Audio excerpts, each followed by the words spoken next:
pneumonia.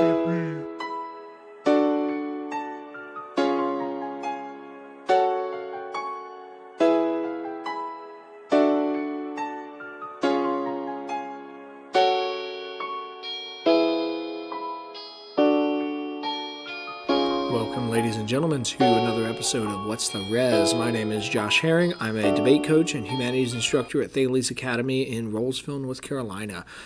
What's the Res is a debate resolution analysis podcast hosted by myself, Ethan Delves, and Noah Berman does all of our sound engineering. He also writes the beats at the beginning and end of each episode. We love doing this podcast in part because Ethan and I share a love of debate. And we want to help other people be good at debate and hopefully be even better than they once were. So one of my favorite things to do as a coach is to keep an eye out for people who already have a knack for debate. One of the things I'm looking for are people who are clear in communication, who sort of already have that bite of they love talking about big ideas and they enjoy discussing things. What's even better, from my point of view at least, is if students already enjoy researching big ideas or researching important subjects and getting into the nitty-gritty details of those subjects. When I see people who already have that kind of knack, I am trying the hardest I can to persuade them to join the debate team. Now, we do a lot of different kinds of debate on my team. We do Coolidge debate, public forum, Lincoln Douglas, and this year we're expanding to include world school format and congressional debate.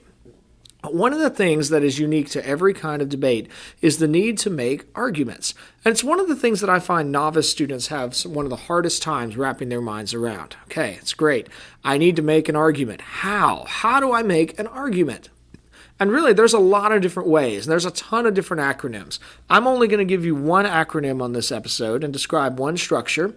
I think it works pretty well. I have seen my students use this with a lot of success, and it helps them really see the anatomy of an argument. This argument is particularly useful for evidence-based debate, which public forum and Lincoln Douglas are both evidence-based, as is Coolidge. World School, not so much. For World School, it's much more about style, and it's about living examples rather than specific evidence. But if you're doing a kind of debate that is based on evidence, then what I'm about to go over will be really helpful. This is one of our technique episodes. We have a lot of different kinds of episodes. We do resolution analysis, we do expert interviews, and we also, of course, record live debates, real debates by real people. You can find those on our premium page at whatsttheres.podbean.com/premium for $3 a month or $30 a year. But for this episode, I want to focus on the novice debater who is looking at his first resolution and trying to put a case together. So once you've got your resolution, you want to do some basic research. You want to figure out what are the different areas. Once you've then accomplished that, now's the time. It's time to begin writing your case. How do you do that? Well, I would argue on your affirmative side, you should begin with definitions because you have the burden of definition, but then it comes to your arguments. And if you're doing public forum, you have at most 4 minutes for a speech. If you're doing Coolidge, you have 4 minutes. If you're doing LD, you have 6 or 7 minutes, but you really want to frame that pretty tightly for neg. So you should think of that as like a 5-minute speech on neg, so you can turn those last 2 minutes and begin attacking AF. But really, regardless of your style, you're going to be making these particular arguments. So the acronym I teach my students to use is called Claim, Warrant, Impact, or CWI. These are the three pieces. Now, your claim is essentially your tag, or it's a short phrase about your argument. So, for example, if I was prepping the current public forum resolution, which is the European Union should join the Belt and Road Initiative, my tag there might be, joining the Belt and Road Initiative will unlock new markets for the European Union to expand into. Okay? I've got a single sentence. Now, that's my claim. That's what I want to demonstrate to the judge. If I can get that to the judge, then I'm already in a good position to be looking likely to win the round. Or at least I'll have stood on my own 2 feet and made a solid argument. That's my claim. The next piece I need for this claim is a warrant. Now, another word for warrant is evidence. Evidence isn't quite the totality of warrant, but it's most of it. I need evidence that demonstrates the strength of the claim or the truth of the claim. So one thing I might then appeal to is to look at the European Union is currently in an economic shrink.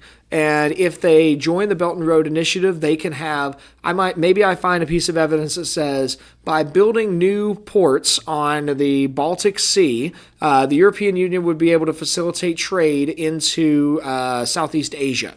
I don't even know if that geography made sense, but that would be the kind of evidence that I'm looking for. Or perhaps I find some piece of evidence that says, using Belt and Road funding, the European Union could build a transcontinental railway that would let them expand into Russian markets. And suddenly they're trading with the Ukraine, they're trading with the Balkans at a totally new level. Well, my claim was that joining the Belt and Road Initiative would allow for the European Union to expand into new markets. My warrant has demonstrated that. My impact is going to be answering the question, so what? Why does this matter? And so now for impact, I need to think as broadly as possible, but I also need to think in a way that I can demonstrate connects to my warrant. We'll talk about those connections in just a moment. So, for example, then, if I've established that through ports and through railways, the European Union is going to be able to trade more, I might then look at, well, the obvious impact of additional trade is going to be increased capital flow into the European Union, which is going to lead to an increased quality of life. And so maybe I can particularly focus on some currently impoverished areas of the European Union and be able to argue because the EU is generally on the upswing economically, that's going to lead to greater access to education, greater access to economic movement for the currently impoverished people in Central Europe. And that's going to lead to an overall quality of life increase for these Central Europeans. Now, what I've just done is I've laid out a claim, I've laid out evidence that supports my claim, and I've explained to my audience why all of this matters. Now, there's one other piece to this, and the piece that I haven't talked about yet is called a link. The link is the connection between your claim and your warrant. Now, in many cases, the link is going to be obvious, or it's going to be inherent, we might say. Whereas in the example I just gave, I have an obvious connection between the claim that the EU is going to expand into new markets, and my warrant, which says, well, because they've gotten the funding from the Belt and Road Initiative, they can then build these infrastructure pieces that allow for additional trading. Well, sometimes it's not quite as apparent, and you need to specifically explain, here's why this evidence is connected to this claim. Now, the tighter the link is, the stronger the overall argument, and the harder it is to disconnect it. Now, you also have a link going between your warrant and your impact, where your warrant needs to actually lead to the impact. And the link is where I specifically explain, because the EU has moved into all these markets, that's going to result in additional economic or additional funds flowing into these impoverished regions, and that's going to allow people to have more jobs and have more social welfare and have additional aid provided to them that's going to lead to greater quality of life. Now, what sometimes happens is that people forget to specify the link, or they assume that it's clear when you hear the argument, you realize, I don't really see how that's clear. Or they have they have evidence, but they don't provide a citation, or their citation is ludicrous.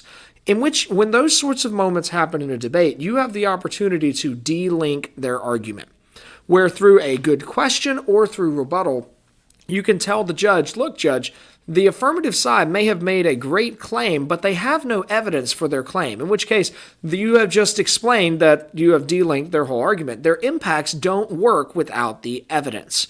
Or, so to give a example, this morning I was helping my team cut a card for the public forum resolution, and the first source that I found was from Infowars.com, which is that's Alex Jones's website. I double checked with one of my students, like, yeah, this is Alex Jones, right? This is that guy that sometimes you like watching his YouTube videos. They're like, oh yeah, not credible. Says crazy stuff all the time. Well, so what do I need to do? I need to go to businessinsider.com, a much more reputable source to cite my information. It's very similar data, but I want to cite the reputable source. if I was going up against you in a round and I ran a source with Alex Jones's Infowars.com as my source, you are well within your rights to say, Judge, he just cited a very disreputable source. We cannot trust the warrant on that round because it came from a YouTube journalist celebrity who is known to provide inaccurate information. When you do that, you have delinked my argument, and now suddenly my argument has all fallen apart. So noting the argument structure lets you do a couple things. It lets you quickly create your own arguments and check for the strength of the arguments. Does your claim fit with your warrant? Does your warrant lead to the impact? Does it follow 1, 2, and 3 in a strong line? It also lets you be able to analyze your opponent's arguments and see where they are weak. Now, there's one other piece that I want to make sure to explain on this, and that's that each argument should tie back to the resolution. So this is an additional kind of link where your argument, your whole claim warrant impact structure, must support the whole resolution. Now, this is rarer, I think, but there are cases where people will make an argument that is an interesting argument in and of itself. So perhaps now we're still on that same resolution, and someone runs an argument that is all about feminism triumphing in the French election coming up. And instead of Le Pen winning the election, it's going to be the French Feminist Party. I don't really know if that's a thing. That's just an example I'm concocting. Well, that might be an interesting argument in and of itself. But it has nothing to do with whether or not Europe should join the Belt and Road Initiative unless the presenter of the argument has gone to great lengths to explain why the triumph of the French Feminist Party is going to be the tipping point to joining the BRI. But in reality, if all they say is they lay out an interesting argument about the triumph of French feminism in France, well, your first response should be to point out that that has nothing to do with the resolution. It's not linked to the resolution. So when you notice the way the arguments work, it makes debate a lot more fun. It also helps you speed up the creation of your own arguments, and you're able to check those for validity. So I hope this helps with writing your cases as you are thinking through the various issues. It also does help once you know your claim, you also know what kind of evidence you need to help support the claim. So this speeds up research time and writing of your cases. Well, thank you for joining me for this special extra episode of What's the Res. We'll be back later with with another resolution analysis episode. But for today, we've been focusing on argument analysis with claim, warrant, and impact. And I hope that particularly this applies to novices who are looking to write their next cases.